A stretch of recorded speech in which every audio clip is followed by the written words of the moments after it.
Wahai api, menjadi dinginlah dan menjadi keselamatanlah bagi Ibrahim. Quran Surat Al-Anbiya ayat 69.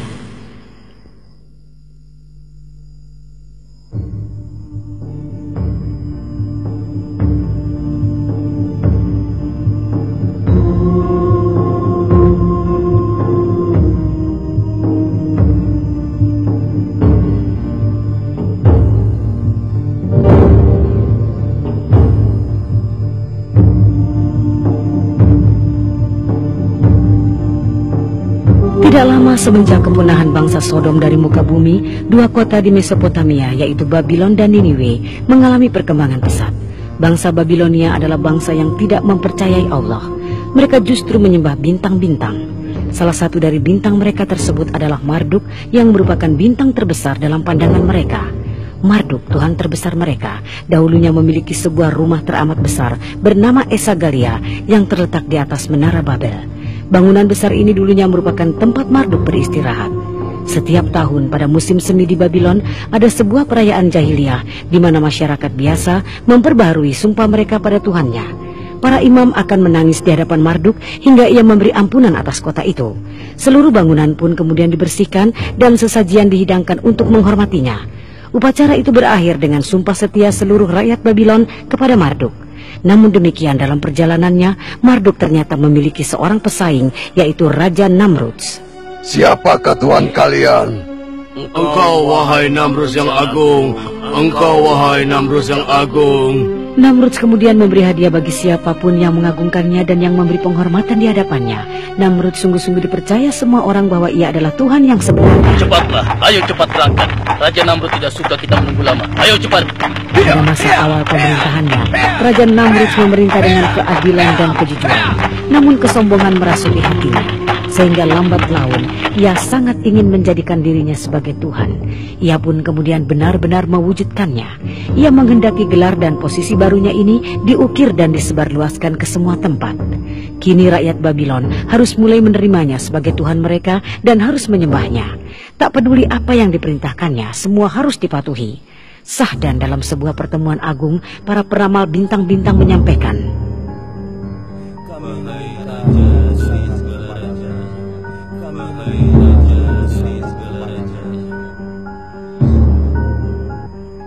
sebagaimana yang kami lihat dari posisi bintang-bintang, di negeri ini tahun ini akan lahir seorang bayi yang akan mengajak rakyat kepada agama baru. Bayi ini juga akan meruntuhkan kerajaanmu. Kami ingin engkau mengetahui kabar ini, wahai Namrudz yang agung. Dengarkanlah kata-kata kami.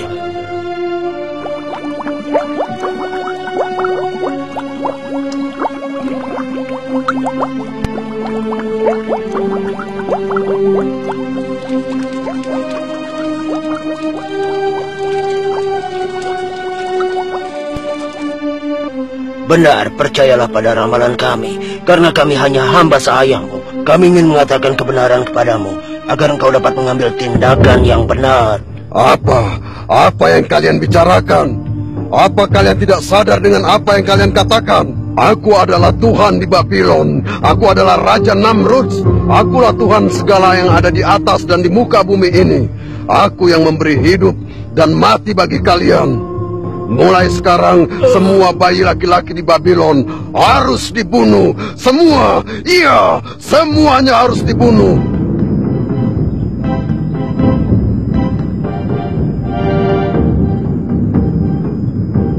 Di sudut kota Babylon tinggallah seorang pembuat patung bernama Azar. Ia sangat menghormati para dewa dan juga Raja Namrudz. Akan tetapi, perintah Raja Namrudz membuatnya sangat terpukul. Karena istrinya sedang hamil, ia sangat khawatir perintah Raja Namrudz akan menimpa dirinya. Wahai istriku, aku takut kekejaman Namrudz akan menimpa kita. Jadi, segera persiapkanlah dirimu.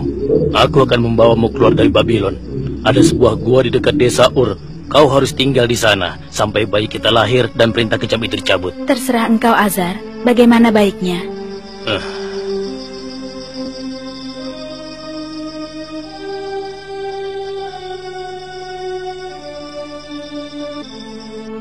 Perintah bengis Raja Namrudz pun diberlakukan dengan sepenuh kekuatan.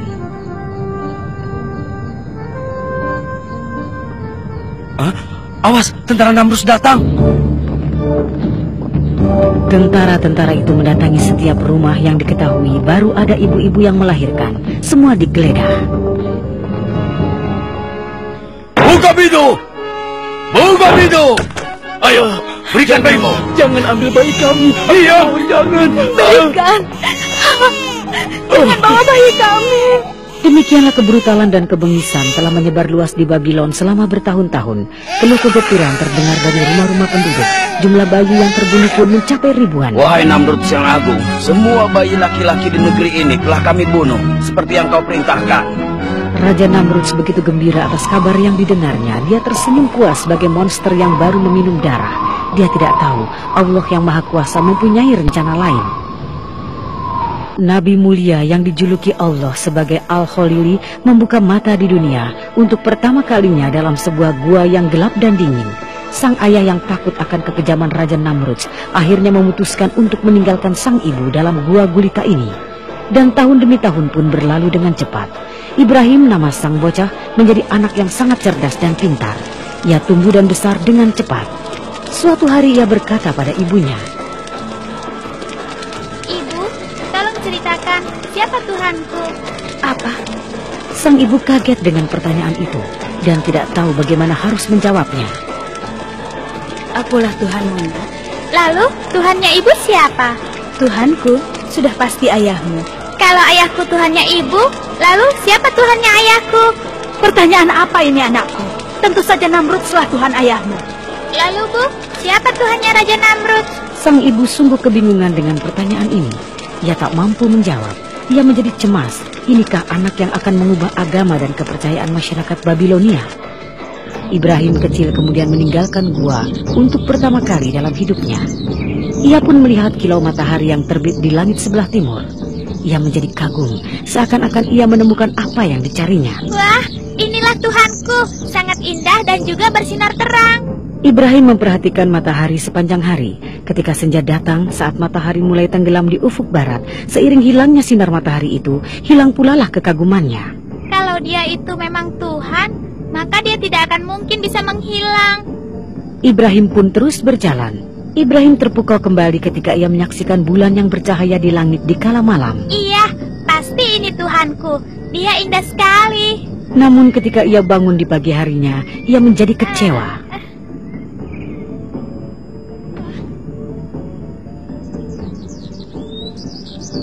Aneh, kenapa tidak ada? Kemana perginya? Dia menghilang.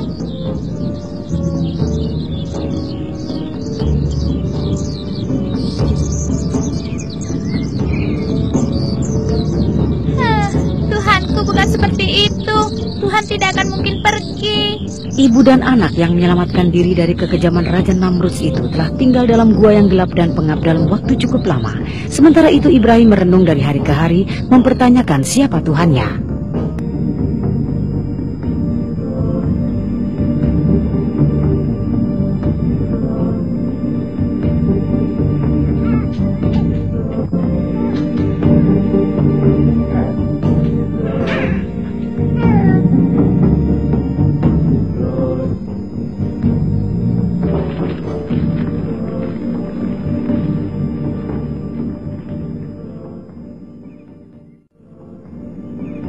Beberapa tahun kemudian, Ibrahim pun meninggalkan gua dan mendatangi negeri Babylon.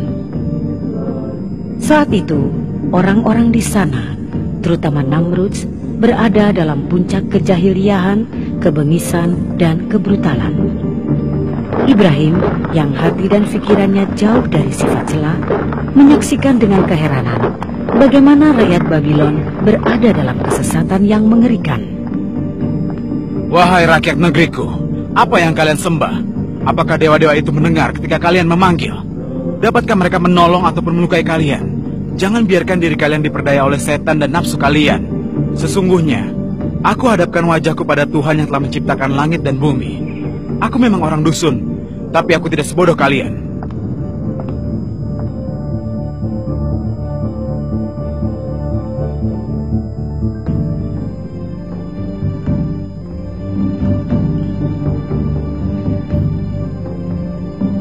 Sesuai dengan kehendak Allah, Ibrahim pun berupaya keras mengajak setiap orang tanpa kecuali kepada akidah yang benar. Sayangnya orang-orang seakan bisu dan tuli terhadap ajakannya. Kesulitan ini sangat mengkhawatirkan Ibrahim. Ia bangun di tengah malam dan berdoa pada Allah. Ia meminta tolong pada Tuhannya untuk melawan orang-orang lalim yang menyakiti hatinya. Yang menyedihkan juga adalah ia harus menghadapi kenyataan bahwa ayahnya adalah salah seorang dari pembuat patung dewa tersebut. Untuk itulah ia berusaha menyadarkan ayahnya dahulu. Namun ternyata hati sang ayah diliputi kegelapan dan ia pun tersesat di lembah kehinaan. Sungguh sayang, Azar tidak dapat meninggalkan kekafirannya dan tetap menyertai tirani yang melawan kemauan suci anaknya. Ya Tuhanku, berikanlah keputusan kepadaku. Berikan kelapangan dan berkah kepadaku. Sadarkanlah sebagian dari mereka agar mereka bisa menerima kebenaran. Ya Tuhanku, maafkanlah ayahku karena dia adalah orang tersesat di antara orang-orang sesat. Jangan engkau lalaikan aku pada hari keputusanmu. Wahai penduduk negeri, kenapa kalian menyembah batu-batu yang tidak bisa membantu kalian?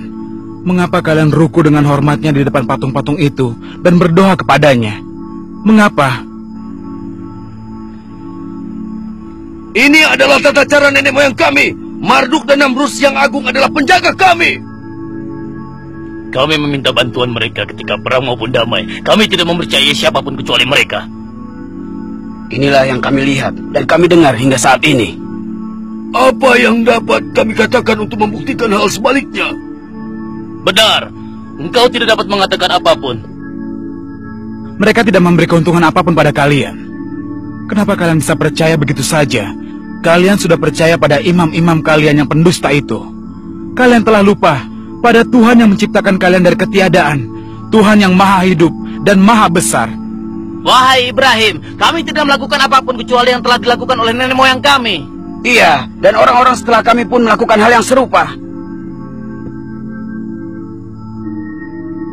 Sesungguhnya, kalian semua telah berada dalam kesesatan yang nyata. Apa yang kau inginkan dari kami? Katakan dengan jelas dan katakan pula apa yang memberatkanmu. Lihatlah batu-batu itu. Mereka tidak bergerak dan tidak dapat menolong kita.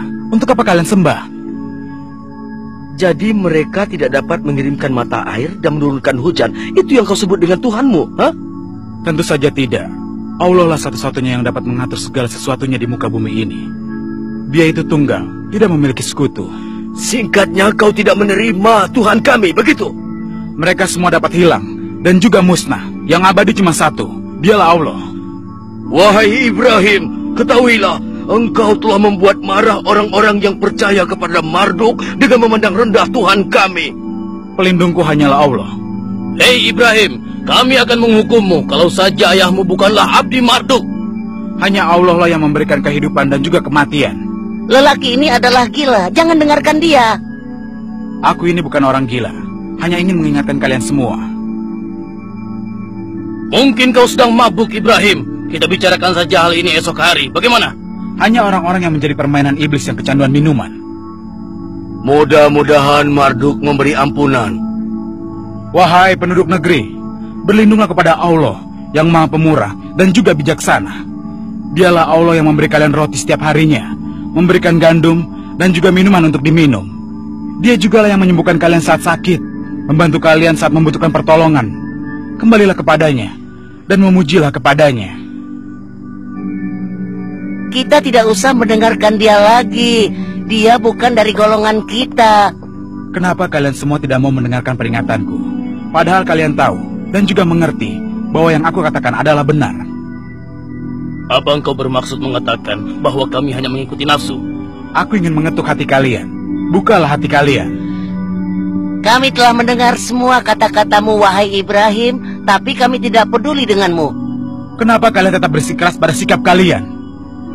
Wahai Ibrahim, kami ingatkan, jika kau terus-menerus menghina Tuhan kami, Maka demi Tuhan kami akan menghajarmu. Sungguh engkau adalah manusia yang lemah, Ibrahim. Cabut kata-katamu, atau kau akan menyesal, Ibrahim. Untuk apa aku takut pada berhala-berhala kalian? Sementara kalian tidak takut pada apa yang diperintahkan oleh utusan Allah. Aku tidak peduli. Hei Ibrahim, jangan datang lagi pada kami. Ingatlah oleh kalian, Allah akan memberlakukan keputusannya antara kalian dan aku. Bangsa yang terhina ini terus berada dalam kesesatan, keluar dari jalan yang benar. Mereka tidak mengindahkan peringatan Ibrahim. Seluruh hidup mereka dihabiskan untuk beragam kesenangan gaya Babylon. Mereka menenggelamkan diri dalam lautan kehinaan karena hati mereka telah gelap. Begitulah kesesatan dan dosa menjadi hiasan dalam hidup mereka. Mereka tak memiliki keinginan untuk bangkit dari mimpi indahnya yang menipu itu. Mereka menjadi marah tatkala bertemu dengan Ibrahim. Mereka tidak menyukai laki-laki yang berusaha membersihkan pandangan sesat mereka itu. Mereka memandang remeh ajakannya dan tidak mengindahkan pesan-pesan di dalamnya. Kemarilah Ibrahim, bergabunglah dengan kami. Marduk yang aku mengatakan bahwa kebenaran ada dalam minuman. Utusan Allah ini bagaimanapun tidak berkecil hati dengan hinaan dan celaan dari orang-orang tersebut. Ia terus berusaha mengajak umatnya untuk mematuhi wahyu yang agung tanpa kenal menyerah. Ia sangat sabar terhadap mereka berikut perlakuan buruknya, karena ia memiliki semua kebaikan dan kebajikan sebagai seorang rasul. Wahai Marduk yang agung, Tuhan langit, Tuhan orang-orang Babylon, Tuhan barat, timur, di bawah dan di atas bumi. Wahai Marduk yang agung, yang menentukan perang atau damai, dan kepada siapa sigurat-sigurat ini dibangun. Tapi itu semua suatu kebohongan besar, bahwa bangunan batu yang diyakini oleh orang-orang itu dapat memberikan keberkahan. Hari-harimu dapat dihitung. Aku pasti akan memerangkapmu. Sungguh engkau, wahai Namruds, kau adalah perwujudan dari Marduk. Kau manusia lemah yang menciptakan kehidupan apapun yang kau inginkan dengan bersembunyi di balik berhala-berhala. Ketahuilah bahwa tentara setanlah yang telah mengatur hidupmu dalam kesesatan dan tirani.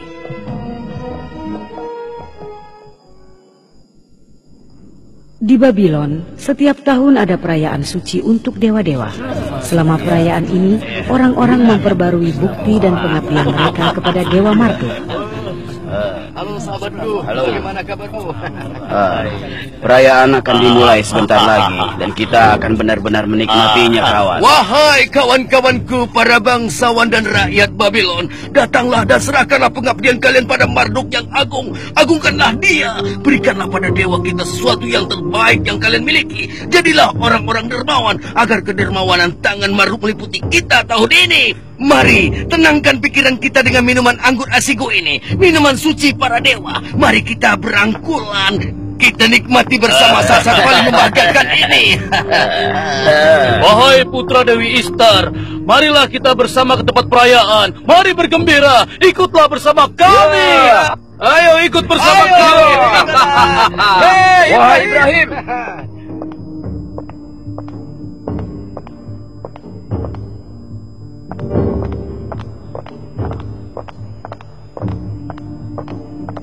Wahai Ibrahim, mengapa engkau tidak ikut bersama kami? Engkau setidaknya dapat berbakti pada Tuhan kami pada hari yang berbahagia. Hari ini ia berlaku sangat baik pada hamba-hambanya. Wahai Semoga Ibrahim, Allah mengampunimu. ikutlah bersama kami.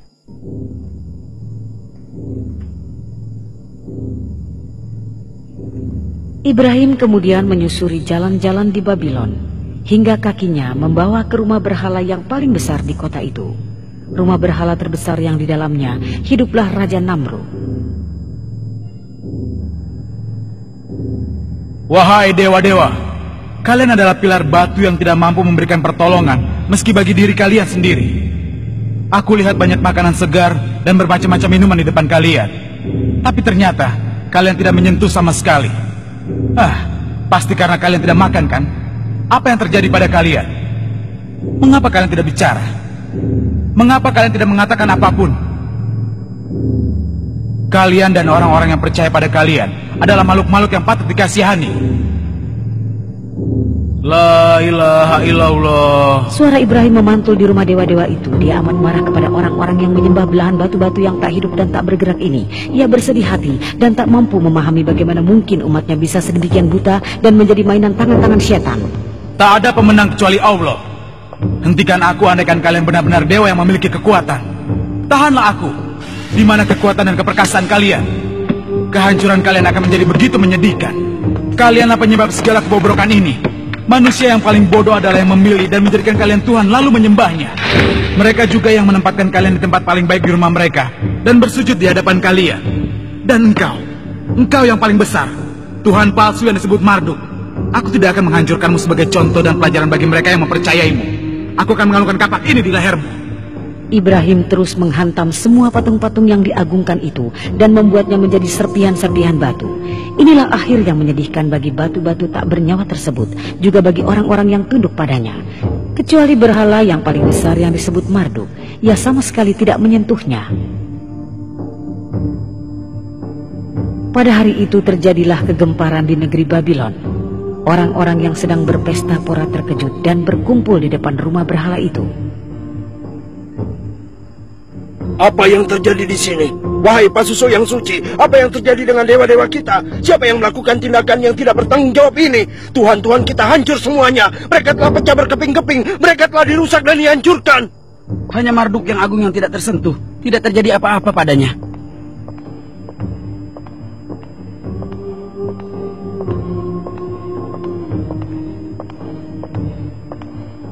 Wahai Istar yang agung, mimpikah yang kami lihat ini? Apakah ini sebuah mimpi buruk? Siapakah yang melakukan ini? Siapa? Apakah Ibrahim? Apakah dia yang melakukannya? Bisa jadi itu benar. Dia adalah orang gila. Sekarang mari kita cari dia bersama-sama. Orang-orang panik dan marah. Kejadian itu makin menambah kemarahan dan kekafiran mereka. Mereka tidak menyadari bahwa patung-patung itu yang bahkan tidak sanggup melindungi diri mereka sendiri bukanlah Tuhan. Hati, kesadaran dan mata mereka telah tertutup dari kenyataan. Lalu mereka mendatangi Ibrahim. Wahai Ibrahim, kaukah yang telah menghina Tuhan kami? Kau telah menghancurkan Tuhan kami menjadi berkeping-keping dan menyakiti hati kami. Katakan yang sebenarnya, wahai Ibrahim. Kalau benar kau yang melakukannya, kenapa kau menyakiti hati kami dan Tuhan kami? Aku rasa yang melakukan itu Tuhan kalian. Jangan bercanda. Tentu saja dia tidak bisa melakukan itu, ha? Tanyakan padanya, mungkin dia bisa bicara. Engkau tahu dia tidak dapat bicara, wahai Ibrahim. Mungkin ia tidak suka makanan yang kalian suguhkan kepadanya. Atau mungkin ia marah karena kalian memiliki Tuhan-Tuhan yang lain. Mereka pun tidak dapat berpikir. Agar kalian yakin, bertanyalah padanya dan lihatlah sendiri. Cukup. Kau lebih tahu dari kami kalau dia tidak dapat bicara, wahai Ibrahim. Lalu kenapa kalian tetap tidak peduli? Mereka tidak dapat berbicara ataupun berpikir. Sungguh sayang. Kalian semua sama saja. Kalian tidak dapat berpikir. Kalian seperti sebilah batu yang tidak berhati dan tidak dapat melakukan apapun. Sungguh sayang. Hei Ibrahim, kenapa kau berani bicara tidak sopan kepada kami? Aku berbicara mengenai kalian, agar kalian semua melihat kenyataan. Sehingga kalian terbangun dari tidur panjang kalian. Kata-kata Ibrahim menggetarkan hati mereka untuk beberapa saat, seperti kilat menyambar di kegelapan malam. Pikiran mereka bingung, segala sesuatu yang mereka yakini benar selama ini menjadi kacau balau, dan mereka menundukkan kepala di keheningan. Mari kita renungkan apa saja yang baru dia katakan. Mari berusaha memahaminya. Coba kita dengarkan dengan hati dan pikiran yang jernih. Orang bijak dahulu pernah berkata, carilah kenyataan di kegelapan malam. Sekarang mari kita pulang ke rumah dan memikirkan lebih jauh tentang hal ini. Ibrahim merasakan untuk pertama kalinya ada sesuatu yang berubah dalam hati orang-orang Babylon. Dan itu sungguh ia harapkan. Ia tahu bahwa hanya Allah yang dapat menunjuki orang-orang itu jalan yang benar. Ia hanya perantara, ia hanya sarana, ia hanyalah seorang hamba. Seorang hamba yang hanya bertugas mengajak orang-orang kembali ke jalan yang benar. Malam hari menyelimuti Babylon bagaikan sebuah tabir hitam. Rakyat Babylon sangat disayangkan tidak dapat memanfaatkan kesempatan yang ditawarkan kepadanya. Dan mereka pun terjaga dengan diselimuti oleh tabir hitam yang lebih gelap dari malam. Cahaya harapan telah pergi sebelum bersinar. Rakyat Babylon pun kembali pada kesesatannya disebabkan setan telah bertahta di hati mereka. Sementara itu mereka tidak berniat sedikit pun untuk terbebas dari cengkraman setan itu.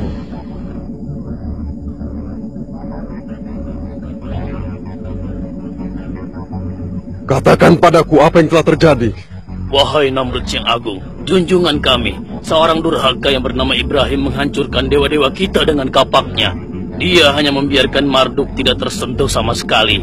Dan tindakannya itu telah membuat kami semua marah besar. Untuk kalian dan orang yang kalian sembah, kalian benar-benar menyembah batu-batu itu dan mengabaikan Allah Tuhan langit dan bumi. Tuhan yang telah menciptakan kalian, yang menyediakan makan dan minum bagi kalian. Sementara patung-patung itu tak dapat memberikan keuntungan apapun. Kami tidak dapat mendengarkanmu lagi. Kami akan menghukum orang yang tidak berlaku sopan kepada Tuhan-Tuhan kami. Dan kami telah bersabar hingga sekarang karena ayahmu Azar adalah abdi setia Marduk. Sekarang tidak ada seorang pun bisa membebaskanmu dari tangan kami. Itulah hukumannya akan kau alami. Ibrahim lalu dikirim ke penjara untuk menerima ganjarannya berupa siksaan, perbudakan, dan penderitaan. Perlakuan yang juga dialami oleh utusan-utusan Allah sebelum dan sesudah Ibrahim. Kesalahan satu-satunya adalah karena ia memberi peringatan kepada rakyat Babylon. Ia hanya berusaha menyelamatkan rakyat Babylon dari bahaya api neraka yang menanti mereka. Wahai Ibrahim, kuharap kau menyukai tempat kami. Kami telah memesan tempat terbaik untukmu. Kau seharusnya belajar bahwa tidak ada yang boleh bermain-main dengan Tuhan kami. Sekarang berjalan dan bergeraklah, dan jangan berhenti. Ayo jalan. Wahai junjungan kami hadapkan padamu seorang hambamu yang aneh ini. Kaukah yang telah membawa agama baru dan Tuhan baru? Katakan, kaukah yang telah menghina agama rakyat Babylon dan juga para tuhannya? Dan apakah kau juga yang telah mengatakan kebohongan tentang pemerintahanku dan ketuhananku? Kau kira kau ini siapa? Hah? Aku mengatakan kebenaran kepada mereka dan juga mengajak mereka. Kau harus bersikap lebih sopan saat bicara denganku. Sekarang katakan, apa yang dikerjakan oleh Tuhanmu? Ayo katakan. Tuhanku memberikan hidup dan mati, Tuhan. Itu bukan apa-apa. Aku juga bisa memberi hidup dan mati. Engkau akan melihat dengan kepalamu sendiri. Ngawal, cepat bawa orang kemari. Sekarang. Namrud mengatakan bahwa dialah yang memberi makan pada orang-orang. Ia juga percaya bahwa ia pun memiliki kekuatan gaib untuk mengambil dan memberi hidup layaknya Tuhan.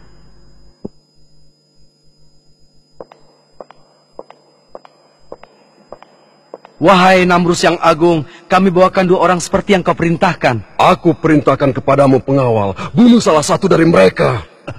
Wahai Namrud yang agung, Baiklah. apa yang hamba lakukan? Maafkan hamba.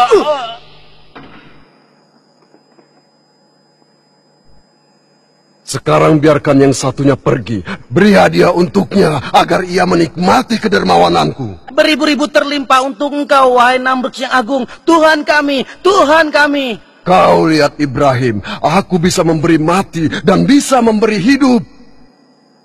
Abadilah engkau, wahai Namrud yang agung. Engkau maha besar, engkaulah Tuhan kami. Saksikan itu Ibrahim, aku memberi hidup pada seseorang dan mengambilnya dari orang lain. Wahai Namrud yang agung, kedamaian bergantung padamu, Tuhan kami dan junjungan yang maha agung. Engkaulah Tuhan yang memberi makan kami. Wahai Namrud, kau hanyalah orang yang haus darah. Sekarang coba kau buktikan. Buatlah matahari terbit di sebelah barat, seperti Tuhanku yang menerbitkannya di sebelah timur setiap pagi. Inikah kata-katamu? Kau tidak mengakui ketuhananku. Baiklah kalau begitu, aku akan menghukummu dengan hukuman yang tak pernah terlupakan, agar semua rakyat Babylon tahu akan kekuatanku. Biar hukuman ini diceritakan orang turun-temurun, dan kisah ini akan diceritakan dari mulut ke mulut. Aku akan melakukannya sebagai contoh bagi orang yang berani berlaku demikian di waktu mendatang. Dan aku yakin tidak seorang pun berani melakukan hal itu, Ibrahim. Sekarang kau akan kupenjarakan. Aku tidak akan memohon kepadamu. Di atas ketuhananmu ada Allah Maha Kuasa. Sikap Raja Namrud layaknya sikap musuh-musuh Allah yang lain yang menjadi abdi setan dan nafsunya, yang hidupnya berisi tirani dan kebengisan.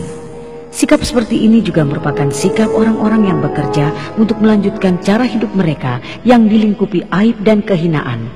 Kapanpun mereka bertemu dengan utusan Allah, mereka pasti menjadi gila dan berang. Mereka tak segan-segan untuk menumpahkan darah karenanya. Mereka menegakkan kekuasaannya di atas kubangan darah. Mereka akan berusaha mempertahankan mahkota dengan menunjukkan pengaruh dewa-dewa dan kadangkala dengan perlakuan kejam. Mereka akan selalu bersedia untuk menumpahkan darah dan air mata kapanpun diperlukan. Ibrahim dan juga rasul-rasul yang lain dikaruniai Allah kelembutan dan kemurahan hati untuk mudah memaafkan kesalahan orang lain. Maka keselamatanlah bagi mereka. Mereka adalah orang-orang berani yang mampu berdiri melawan para tirani dengan segala kebengisan dan kekejamannya. Dan hanya para rasul inilah yang mampu menunjukkan kelemahan dan jati diri mereka. Sementara Ibrahim adalah salah satu dari rasul-rasul itu. Dia adalah abdi Allah dan ayah dari umatnya. Wahai bangsawan Babilon, pejabat pemerintahanku, dan para pengikut setia Marduk, katakan padaku, hukuman apa yang patut kita berikan pada orang yang telah menentang, menghina, menyumpahi, bahkan menghancurkan Tuhan kita? Wahai junjungan kami yang agung, sumber kehidupan bagi Babilon, lelaki muda ini telah kehilangan akalnya. Dia pasti telah dipengaruhi oleh setan. Itu benar, dia tidak punya akal. Wahai Namrud yang agung, kita harus menghukumnya dengan cara tertentu, sehingga menjadi contoh bagi rakyat Babilon. Hukumannya akan diingat. Iya, kau benar. Hukuman ini haruslah menjadi contoh bagi dunia. Hukuman yang bisa menyenangkan Tuhan-Tuhan kita. Hukuman macam apa yang ada dalam benak Raja yang agung? Katakan padaku pendapatmu. Apa yang terpikir olehmu? Baginda, haruskah kita cincang dia menjadi serpihan seperti yang dilakukan pada Tuhan kita? Wahai sang raja, kita lemparkan saja dari puncak Sigurat. Tidak, tidak. Kita kerupaskan saja kulitnya, Baginda. Aku akan melemparnya ke dalam api. Api yang akan membuat Tuhan Matahari makin bercahaya dan akan kubakar dengan tungkunya. Bagus sekali, wahai Raja yang agung. Kau tahu yang terbaik untuknya. Wahai bangsawan Babilon, saksikanlah kebesaranku. Tunggulah kemurkaanku. Dan lihatlah kematian orang yang menentangku. Kalian boleh pergi sekarang. Kemari, kau hai budak-budak keparat. Cepatlah kemari. Tumpuklah kayu-kayu ini. Dan bawa pula kayu-kayu kecil ini. Ayo, kamu. Ayo bawa kayu-kayu kecil ini. Kita harus membuat tumpukan kayu dari gelondongan-gelondongan ini. Aku bilang cepat.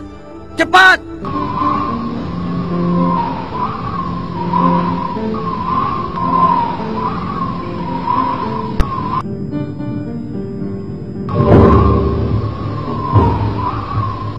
Sekarang pergi dan nyalakan api itu. Ayo.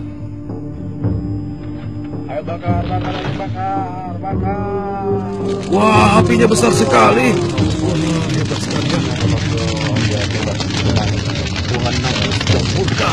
Indah bedaunya. Biar kau rasa si Ibrahim itu. Kau melihat api besar ini. Bawa dia ke tapel telah siap. Api sedang panas-panasnya. Namrud yang agung memerintahkan, ikat dia dengan kencang sampai tidak bisa bergerak. Sekarang siap-siaplah.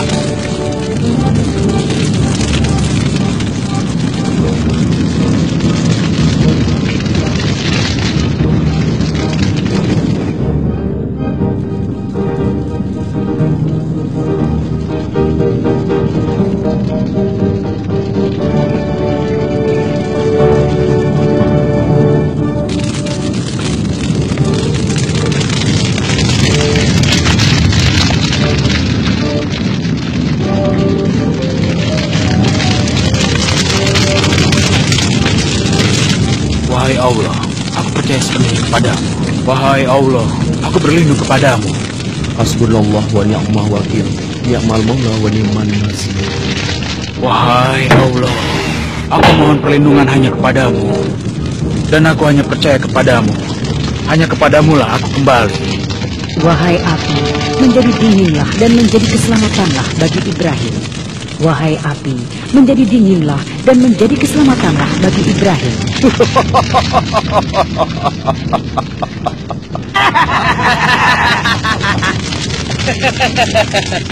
Tidakkah kau melihat kekuatan dari Namrud yang agung? Dia adalah pedang Marduk dan bayangan di muka bumi.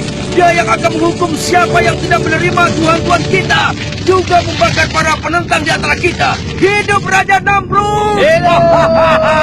Api itu yang menerima perintah suci menjadi dingin dan menyejukkan. Ia tiba-tiba berubah menjadi taman-taman mawar. Nyala merah berubah menjadi mawar yang merah.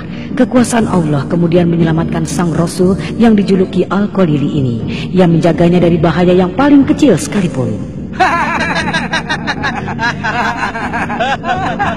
Wahai penduduk Babylon, Namrud Siang Agung menyatakan bahwa hari ini adalah hari raya. Bersenang-senanglah kalian. Demikianlah rakyat Babylon menghibur diri mereka seperti hilang ingatan sepanjang minggu. Sementara api semakin padam dan gunungan api tersebut mengecil dan semakin mengecil. Oh, Marduk yang suci, tidak dapat dipercaya. Apa itu? Lihat, lihat. Dapatkah kalian melihat?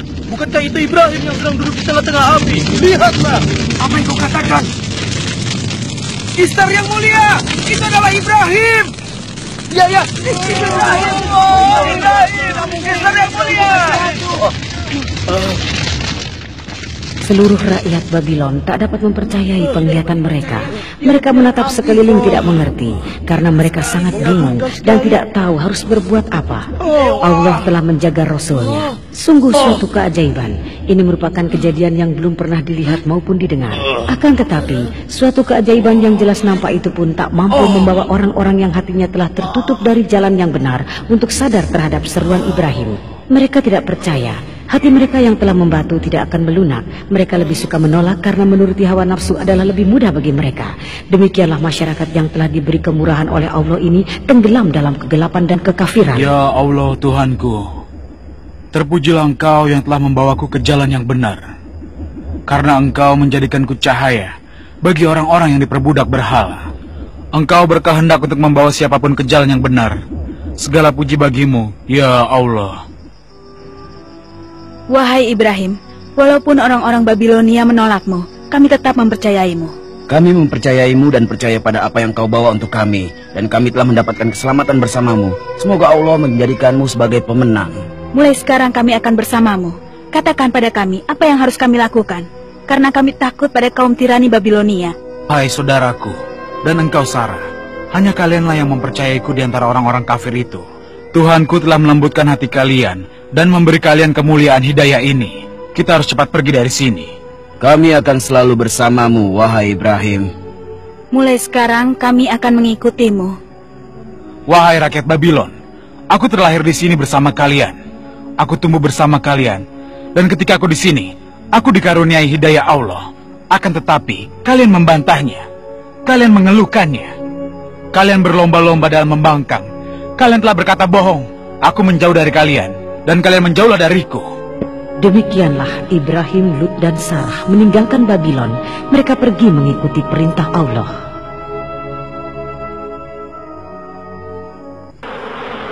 Sesaat setelah Ibrahim dan dua orang yang mempercayainya meninggalkan Babylon, kemurkaan Allah tak lama kemudian sampailah ke kota itu. Beribu-ribu, bahkan berjuta-juta nyamuk memenuhi seluruh tempat. Seakan-akan kota megah Mesopotamia berada dalam mimpi buruk yang mengerikan. Negeri Babylon yang tak pernah kekurangan hiburan dan tawa kini sunyi mencekam. Binatang keparat, tinggalkan aku, menjauhlah dariku. Sudah kukatakan, menjauhlah dariku. Pengawal! Pengawal! Cepat kemari, tutup semua pintu. Lihat, binatang ini dari sini. Cepat lihat, tutup semua pintu. Tutup!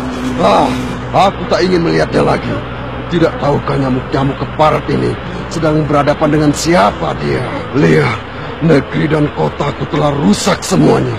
Mengapa mereka tidak takut padaku? Aku merasa diriku agak lemah. Aku adalah Namrud yang agung. Tuhan, tolonglah aku. Mengapa mereka bisa masuk ke dalam? Prajurit! Aku sudah menyuruh kalian untuk menutup semua pintu dan jendela. Bunuh binatang-binatang keparat ini, cepat! Tuhan palsu Babylon itu tak mampu berbuat apapun di hadapan seekor nyamuk kecil. Kelemahannya makin menjadi-jadi. Ia berteriak-teriak dan memanggil meminta pertolongan. Akan tetapi, ia tak mampu menemukan jalan keluar bagi persoalannya. Segala yang dimilikinya, kerajaan dan kekuasaannya, tak berarti apapun di hadapan seekor nyamuk. Ia tak dapat berbuat apapun menghadapi nyamuk yang tak kenal menyerah itu. Tinggalkan aku. Tinggalkan aku. Jangan mendekati aku. Jangan. Binatang kekarat.